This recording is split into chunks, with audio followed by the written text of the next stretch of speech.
ఈ నెల రాశి ఫలితాలు మనం మాట్లాడబోతున్నాం. ఇప్పుడు సెప్టెంబర్ 2024 ద్వాదశ రాశులకి ఎలా ఉన్నాయో చూద్దాము. ఫస్ట్ రాశి ఫలితాలు అంటేనే మనం మాట్లాడుకునేది ఏంటంటే గోచారం మాట్లాడుకోవాలి. సో ఏ గ్రహాలు ఎక్కడ ఉన్నాయో ఈ నెల చూద్దాం. ఫస్ట్ మనకి కుంభంలోనే శని ఉన్నారు, అందులో కూడా వక్రగతి ఆయనకి నవంబర్ 15th వరకు అలాగే ఉన్నారనమాట.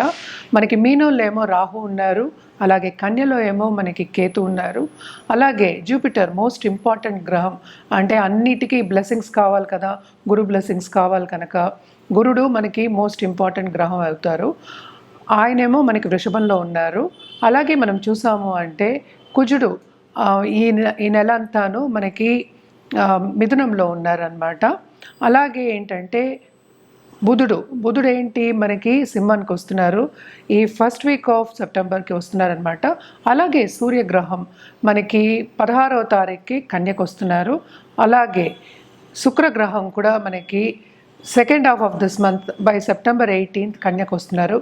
సో కూటమి అనేది కన్యలో జరుగుతోంది. అంటే ఏంటంటే కేతుతో పాటు మనకి శుక్రుడు అలాగే సూర్యుడు కూడా కలిసి ఉంటున్నారనమాట ఈ నెల అంతాను. సో కొన్ని రాసుల వాళ్ళకి చాలా బాగుంటుంది, కొన్ని రాశి వాళ్ళకి మిశ్రమ ఫలితాలు ఘోషిస్తున్నాయి. మనం ఏ రాశికి ఎలా ఉందో చూద్దాము. తప్పక స్కిప్ చేయకుండా వీడియోని చూడండి. అలాగే ఈ ఛానల్ని సబ్స్క్రైబ్ చేసుకోవడం మర్చిపోవద్దు. ఇప్పుడు మనం మాట్లాడబోయేది కర్కాటక రాశి వాళ్ళ గురించి. సెప్టెంబర్ 2024 కర్కాటక రాశి వాళ్ళకి నెల ఫలితాలు ఎలా ఉన్నాయి, రాశి ఫలితాలు ఎలా ఉన్నాయో చూద్దాము. వీళ్ళకి జరిగేది అందరికీ తెలుసు, అష్టమ శని అనేది జరుగుతోంది. కానీ కూడా జూపిటర్ అంటే గురుగ్రహం గోచారం బాగుంది కనుక ఆర్థికంగా వీళ్ళకి మెరుగుదల అనేది కనిపిస్తోంది. అలాగే ఏంటంటే కెరియర్ పరంగా వీళ్ళకి గ్రోత్ అనేది ఉందన్నమాట. కానీ సపోర్ట్ కూడా అంటే ఏంటంటే మన చుట్టుపక్కల ఉన్నవాళ్ళు ఇప్పుడు అందరూ పెద్ద పెద్ద ఎంఎన్సీస్లో పెద్ద పెద్ద కంపెనీస్లో ఉద్యోగాలు చేస్తున్నారు. సో వాళ్ళ సపోర్ట్ అనేది కొలీగ్ సపోర్ట్ అనేది ఉంది వీళ్ళకి. అలాగే మనం చూసామంటే second lord first half of this month second హౌస్లోనే ఉంటున్నారు. సో గవర్నమెంట్తో మీరు పని చేయించుకోవాలి. అలాగే గవర్నమెంట్ కాంట్రాక్ట్ చేసేవాళ్ళు కానీ గవర్నమెంట్లో ఉన్న వాళ్ళకి కానీ తప్పక చాలా బాగుంటుంది ఈ నెల అని చెప్పుకోవాలన్నమాట. అలాగే ఏంటంటే ల్యాండ్ డీలింగ్ చేసేవాళ్ళు అలాగే రెవెన్యూ డిపార్ట్మెంట్లో ఉన్న వాళ్ళకి కూడా చాలా బాగుంటుంది. క్రయ విక్రయాల్లో కూడా వీళ్ళకి లాభాలే వస్తాయని చెప్పాలి. అలాగే మనం చూసామంటే ధార్మిక కార్యక్రమాల్లో వీళ్ళు పాల్గొనే ఛాన్సెస్ ఎక్కువ కనిపిస్తున్నాయి.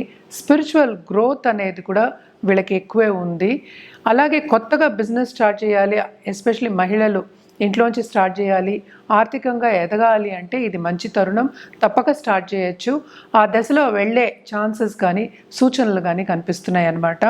అలాగే మనం చూసాము అంటే స్టార్టింగ్ ఆఫ్ దిస్ మంతే మనకి 12th అండ్ 3rd లార్డ్ ఏమో మనకి సెకండ్లోకి వస్తున్నారు. అది అంత మంచి ఇది గోచారం కాదు కనుక ఎక్కువ ఖర్చులు కూడా మనకి చేయగలుగుతున్నాయని చెప్పాలి. అలాగే కొంతమందికి ఏంటంటే లాసెస్ వచ్చే ఛాన్సెస్ ఎక్కువ కనిపిస్తున్నాయి, ఎస్పెషలీ ప్రాపర్టీ విషయంలో. సో క్రయ విక్రయాల్లో కొంచెం జాగ్రత్తగా ఉండడం, ఎస్పెషలీ ఏంటంటే ప్రాపర్టీ కొనే విషయాల్లో జాగ్రత్తగా ఉండడం అనేది మంచిదన్నమాట. అలాగే హెల్త్ విషయం, ఇంట్లో ఉన్న పెద్దల హెల్త్ మీద ధ్యాస పెట్టడం మంచిది. ఏదైనా చిన్న నలతో వచ్చినా కూడా డాక్టర్ని సంప్రదించడం అనేది ఎక్స్ట్రీమ్లీ ఇంపార్టెంట్. పిల్లల భవిష్యత్తు చూసుకోవడానికి మాత్రం చాలా మంచి తరుణం ఇది. పిల్లలు కూడా మనం అనుకున్న స్థాయికి వస్తారు. ఇప్పుడు అందరికీ తెలుసు ఎగ్జామ్ టైం కూడా జరుగుతోంది. తప్పక వాళ్ళు అనుకున్నది సాధిస్తారు, బాగా చదువుతారు, ఒక దారిలో పడతారు. ఎస్పెషలీ ఈ రాశిలో ఉన్న వాళ్ళ పిల్లలు తప్పక బాగుంటుందని చెప్పాలి. అలాగే పై చదువులకి వెళ్ళాలి అనుకున్న వాళ్ళకి కూడా వెళ్ళే ఛాన్సెస్ ఎక్కువ కనిపిస్తున్నాయి. 9వ ఇంట్లో మనకి రాహు ఉన్నాడు, తప్పక బాగుంటుంది. భాగ్యం అంటే బయటికి వెళ్ళి సెటిల్ అయ్యే వాళ్ళకి ఇది మంచి తరుణం, ఈ నెల బాగుంటుందని చెప్పుకోవాలన్నమాట. అలాగే ఏంటంటే కొత్త సబ్జెక్ట్స్ చదువుకోవాలి అన్న ఒక థాట్ అనేది వస్తుంది. ఆ దశలో నడవడం కూడా జరుగుతుంది, తప్పక నేర్చుకుంటారు, దాంట్లో కూడా అభివృద్ధి చెందుతారు. మనం ఇప్పుడు పరిహారాల విషయానికి వస్తే కనుక తప్పక శని గ్రహానికి పరిహారం చేయడం అనేది వెరీ వెరీ ఇంపార్టెంట్. ఎస్పెషల్లీ శనికి ఏం పరిహారాలు చేయాలి అంటే 19,000 సార్లు జపం చేయడం, అలాగే దానం చేయడం అనేది ఒక పద్ధతి. ఇంకోటి ఏంటంటే నవగ్రహాల చుట్టూ ప్రదక్షిణ చేయడం, 108 times ప్రదక్షిణ చేయడం అనేది ఎక్స్ట్రీమ్లీ ఇంపార్టెంట్ అన్నమాట. అలాగే లక్ష్మీ గణపతి హోమాలు చేయడం కానీ లక్ష్మీ గణపతికి పూజ చేయడం కానీ ఎవ్రీడే ఎక్స్ట్రీమ్లీ ఇంపార్టెంట్ అన్నమాట. ఎందుకంటే ఆర్థికంగా కొంత ఇబ్బందులు వస్తాయి కనుక, అవన్నీ ఆబ్స్టకల్స్ కూడా వస్తూ ఉంటాయి కనుక తప్పక ఇవన్నీ నివారణ చేసుకోవాలంటే ఇవన్నీ చేయాలి. అలాగే ఏంటంటే పాలిటీషియన్స్ ఎస్పెషలీ దశ మహావిద్యలకి చేయడం అనేది ఇంపార్టెంట్. అంటే ఏంటి, కామాఖ్యకి వెళ్ళి పూజ చేసుకోవడం అనేది ఇంపార్టెంట్ అన్నమాట. అండ్ ఆల్సో మనం చూసాము అంటే మిగతా గ్రహాలకి ఎస్పెషలీ సూర్యగ్రహానికి మన అర్ఘ్యం ఇవ్వడం కానీ, అలాగే ఇంకోటి మోస్ట్ ఇంపార్టెంట్ మనకి ఏంటంటే మనకి గణపతికి అథర్వ శీర్షం చదువుకోవడం ఎవ్రీడే వెరీ వెరీ ఇంపార్టెంట్ అన్నమాట. అండ్ ఆల్సో ఇప్పుడు హెల్త్ విషయంలో ఇబ్బంది పడే వాళ్ళందరికీ తప్పక మహామృత్యుంజయ హోమం చేసుకోవడం ఇంపార్టెంట్. అండ్ నవగ్రహ హోమాలు చేయడం కానీ, అలాగే శాంతి పూజలు చేయడం కానీ చాలా చాలా మంచిది.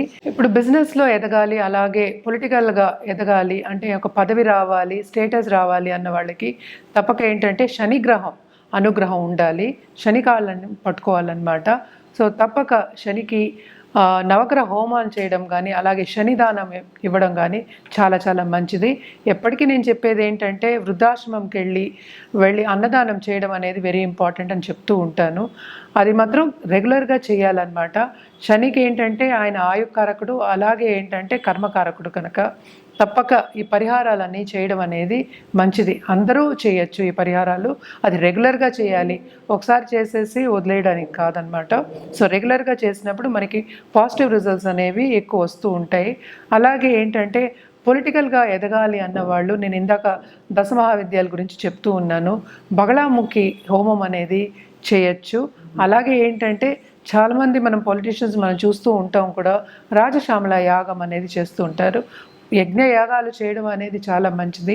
మనమేమో నెలకి మాట్లాడుకుంటున్నాం కనుక మనం హోమాల వరకు ఆపుకున్నాం అనమాట.